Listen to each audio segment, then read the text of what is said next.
এই জন্য আপনাদেরকে বললাম যে আল্লাহ পাকের দয়া ব্যতীত এবং তার ইচ্ছা ছাড়া যেমন আযাব গজবও আসে না, আবার কোনো ভালো কাজও করা যায় না, ঠিক কি? যদি আপনার অনেক ডিগ্রি থাকে কিন্তু আল্লাহ পাকের ইচ্ছায় আপনি নাই, আল্লাহ পাকের রাজি খুশিতে আপনি নাই, আপনার সেই যোগ্যতা পানির মতো মনে হবে। আল্লাহ পাক যদি চায় যাকে খুশি তাকে রাজা বানাইতে পারেন কিনা? আল্লাহ পাকের দয়া নজর করম আমাদের জন্য সে হালাল ভাবে আসবে, ঠিক কিনা? টাকাও আছে, সামর্থ্য আছে, মক্কা মদিনায় যাইতে পারে না, ঠিক কিনা? আমাদের খানকা শরীফ থেকে ইনশাল্লাহ চেষ্টা করবো আগামী সপ্তাহে 2 জন যাওয়ার জন্য, এবং এই 2 জনের সাথে আমি আরো আছে, আরো 2 জন যাবে, টোটালে 4 জন পাঠাচ্ছি। এই জন্য আপনাদেরকে বললাম যে আল্লাহ পাকের দয়া ব্যতীত এবং তার ইচ্ছা ছাড়া যেমন আযাব গজবও আসে না, আবার কোনো ভালো কাজও করা যায় না, ঠিক কিনা? এটার বাস্তব উদাহরণ দিলাম যে আমরা সেটা বাস্তব পেয়েছি, কারণ আমরা গিয়েছিলাম আল আকসা মসজিদে নামাজ পড়ার জন্য। ইনশাআল্লাহ আল্লাহ পাক সেই আমাদের রাস্তা আমাদের জন্য সহজ করে দিয়েছে। এই জন্য প্রত্যেকটা মানুষের জীবনে, প্রত্যেকটা জায়গায়, প্রত্যেকটা অবস্থানে আল্লাহ পাকের দয়া নজর করম আল্লাহ পাকের ইচ্ছার উপরে ডিপেন্ড করে আপনার কপালে কি হবে কি হবে না, ঠিক কিনা? অনেকেই মনে করেন, চিন্তা করেন, আমি কেন পাবো না, আমার কেন হবে না, আমার হওয়ার মতো যোগ্যতা আমার কাছে আছে, কিন্তু আল্লাহ পাকের ইচ্ছায় আপনি নাই। আপনার যোগ্যতা থাকলেই কি আর না থাকলে কি, ঠিক কিনা? যদি আপনার অনেক ডিগ্রি থাকে কিন্তু আল্লাহ পাকের ইচ্ছায় আপনি নাই, আল্লাহ পাকের রাজি খুশিতে আপনি নাই, আপনার সেই যোগ্যতা পানির মতো মনে হবে। আবার আপনার মধ্যে কোনো রকমের কোনো যোগ্যতা নাই, কিন্তু আল্লাহ পাকের দয়া নজর করমের যে লিস্ট, সেই লিস্টের মধ্যে আপনার নাম আছে, আপনার কাছে সমস্ত কিছু আছে, ঠিক কিনা? আল্লাহ পাক যদি চায় যাকে খুশি তাকে রাজা বানাইতে পারেন কিনা? আল্লাহ পাক যদি চায় কোনো রাজা ধীরাজকে মাটির সাথে মিটাই দিতে পারেন কিনা? তাহলে সেটা যদি সে পারে, তাহলে সেটা সে যেমন পজিটিভও পারে আবার নেগেটিভও পারে। আমরা কোনটা নিব? আমরা কি পজিটিভ দেখব না নেগেটিভ দেখব? এটা টোটালটাই হচ্ছে আমাদের ইচ্ছার উপরে, ঠিক কিনা? আমরা যদি মনে করি আমরা ভালো হয়ে চলবো, সৎ কর্মশীল যারা আছে তাদের সাথে চলবো, হক কথা বলবো, হালাল খাদ্য খাবো, হালাল ভাবে উপার্জন করব, আল্লাহ পাকের দয়া নজর করম আমাদের জন্য সে হালাল ভাবে আসবে, ঠিক কিনা?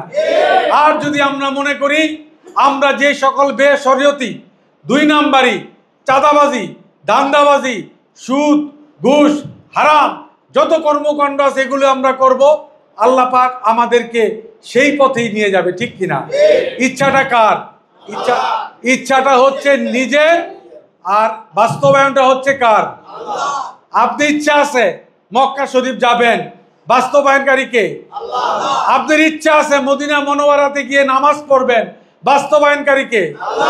আবার অনেক লোকের ইচ্ছা আছে, টাকাও আছে, সামর্থ্য আছে, মক্কা মদিনায় যাইতে পারে না, ঠিক কিনা? আমাদের খানকা শরীফ থেকে ইনশাল্লাহ চেষ্টা করবো আগামী সপ্তাহে 2 জন যাওয়ার জন্য, এবং এই 2 জনের সাথে আমি আরো আছে, আরো 2 জন যাবে, টোটালে 4 জন পাঠাচ্ছি এই আগামী সপ্তাহে ইনশাল্লাহ। আপনারা দোয়া করবেন যে হাজি সাহেবরা যাবে তারা যাতে সহি সালামতে মক্কা মদিনায় জিয়ারত করে আবার আমাদের মাঝে ফিরে আসতে পারে, ইনশাল্লাহ আপনারা দোয়া করবেন। অতি দ্রুত তারা যাবে, আমি নিয়ত করে ফেলেছি ইনশাল্লাহ আগামী সপ্তাহে এরকম হচ্ছে তাদের মানে যাতে গন্তব্য যাইতে পারে সেই ফ্লাইট আমি তৈরি করে দেব ইনশাল্লাহ। এই জন্য আপনাদেরকে বলি যে সৎ কর্মশীল এবং সৎ ইচ্ছা, সৎ চিন্তা ভাবনা এবং সৎ মানুষকে শুধু সৎভাবে জীবনযাপন করলেই যে সে ভালো মানুষ হয়, এইটারও কিছু ব্যতিক্রম কয়েকটা উদাহরণ আপনাদেরকে দেই। সে অনেক ভালো লোক, সে অনেক বড় অফিসার, গভর্নমেন্টের কোনো ঘুষ খায় না, সৎ অফিসার, কিন্তু তার দেয়া মানুষের কোনো উপকার হয় না। এমন সৎকর্মশীল বান্দা দিয়ে সমাজের কোনো উপকার হয় না। এমন বান্দাদের উপর আল্লাহ পাকের লানত না থাকলেও রহমত থাকে না, ঠিক কিনা? আপনি যদি আপনার একজন ভাইকে উপকার নাই করতে পারেন, আপনি যদি একজন অন্ধকে পথ দেখাইতে পারলেন না, একজন অভাবগ্রস্তকে খাবার দিতে পারলেন না, একজন কি বলে এটাকে মানে ঋণগ্রস্তকে ঋণ মুক্ত করার জন্য সাহায্য করতে পারলেন না, এমন টাকা পয়সার আপনার কি দাম আছে, ঠিক কিনা? এমন জ্ঞান অর্জন দিয়ে যদি দেশের উপকার করতে পারলেন না, এমন জ্ঞান অর্জন দিয়ে আপনার কি লাভ হবে? যেইটা মানব কল্যাণে আপনি ব্যয় হবে সেইটাই হচ্ছে প্রকৃতপক্ষে ব্যয়, ঠিক কিনা? এই পৃথিবীতে যারা রাজা ধীরাজ ছিলেন, যারা ওলিয়ে কামিলেন ছিলেন, গাউসুল আজম আব্দুল কাদের জিলানী থেকে আজকে পর্যন্ত বাবা শাহজালাল শাহপুরাণ পর্যন্ত এমন কোন গাউস কুতুব ওলি আবদাল পীর মাশায়েখ আছে দেখাইতে পারবেন যে তারা মানব কল্যাণ ব্যতীত কোনো কাজ করেছে? নিজের জন্য রাজা প্রসাদ বানাইছে, বিভিন্ন রকম হাতি ঘোড়া দিয়ে তারা চলছে। একমাত্র অ্যাকসেপ্টেড হবে যেটা আমাদের বিশ্ব নবী হুজুরে পূর্ণ সাল্লাল্লাহু আলাইহি সাল্লাম আমাদেরকে শিক্ষা দিয়েছেন, নবী দেখিয়ে দিয়েছেন।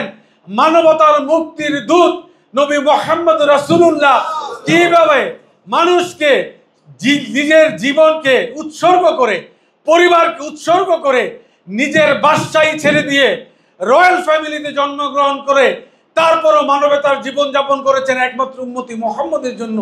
চিন্তা করেছেন আমি যদি আমার উম্মতে মুহাম্মদের জন্য যদি এরকম রয়্যাল চিন্তা ভাবনা করি তাহলে আমার তো হবে না।